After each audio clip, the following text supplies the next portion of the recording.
Do we know that we exist? And can we be aware without existing? And why does Superman take baths? Let's get some insight.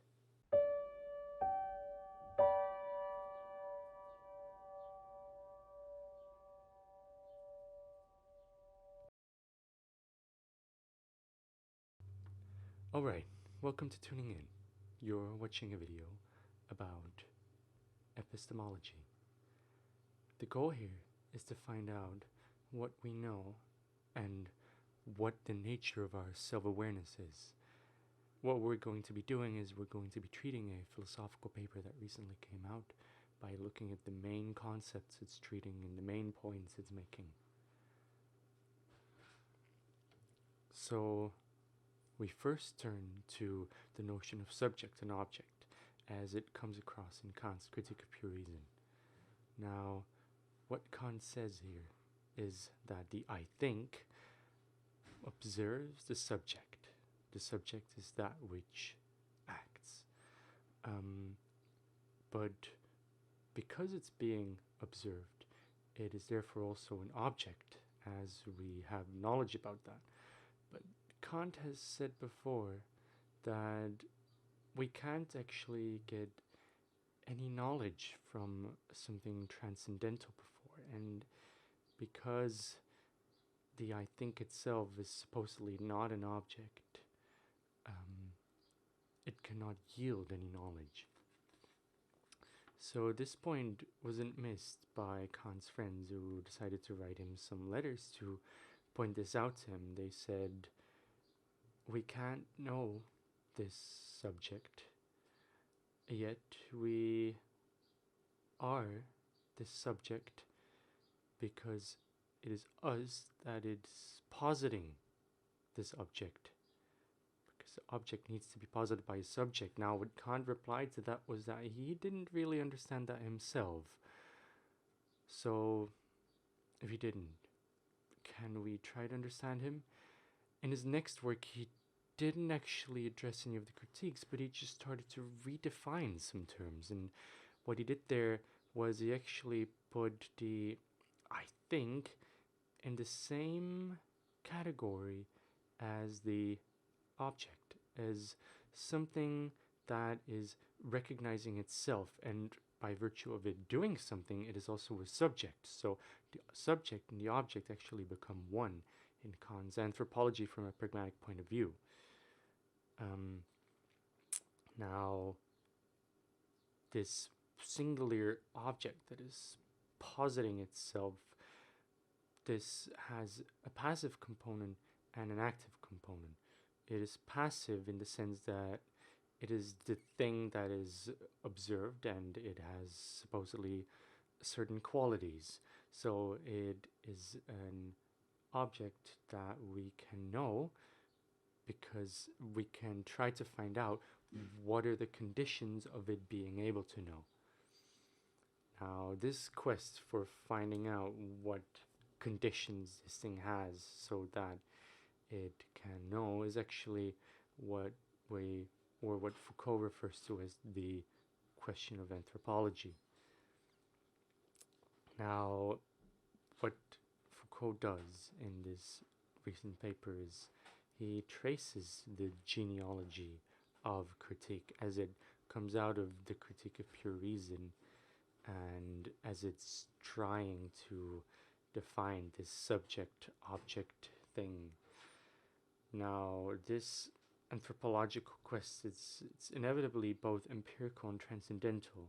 It's empirical because it poses the self as an object, and it's transcendental because it's dealing with the conditions that underlie the ability to know at all. So this passive self-object, as it is moved around by what Kant starts to call spirit, so we get this division between activity and passivity, as I mentioned before.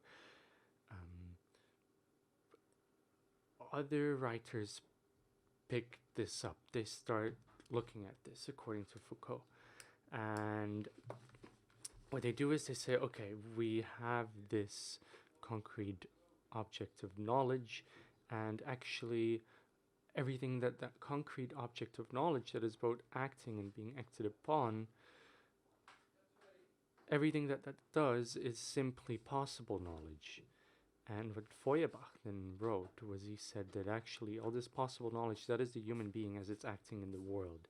And this possible knowledge, it's actually alienated from concrete knowledge, meaning that this concrete knowledge, all these notions of what mankind is actually an ideal that we cannot reach. And so we have the real, which is alienated from the ideal, which is actually both the subject and the object. Now, Marx picked this up and he said, Marx takes this subject object that is alienated from us acting in the world, and he says, actually, this subject object, it's part of reality. It's everything that shapes our actions, that determines our possible knowledge, our conditions of knowledge. But actually, what Marx's humanism also posits is that it is the essence of humanity, its supposedly essence that it's alienated from, that is the same as the human object, subject, the human being in the world. So they become one and the same. The active and the passive, the concrete knowledge and the possible knowledge, they are actually a singular thing. So that means, and this is what Nietzsche then picked up, is that we lose our a priori knowledge. We lose the conditions of knowledge as posited in concrete knowledge. We lose the notion of subject and object, and all that is left over after that, it's this possible knowledge, it's this self-reflectivity. It is something that is only constituted in possibility, only constituted in activity. There is no passive element anymore. And for Foucault, this is where anthropology really culminated. With the culmination of anthropology, he also means the point after which anthropology is erased, the point where it is not possible to talk about an essence anymore, an human essence or a human nature, because it becomes clear that there is no such thing, that we only constitute ourselves when we engage in a relationship with ourselves. We are nothing but a self-reflective subject which becomes constituted only when it reflects on its own subject nature. So this death of mankind, this death of the human, of the notion of something essential human, something timeless that is human, this then gives rise for Nietzsche, about which Foucault writes, the notion of the Übermensch, or the Superman, as one might call it.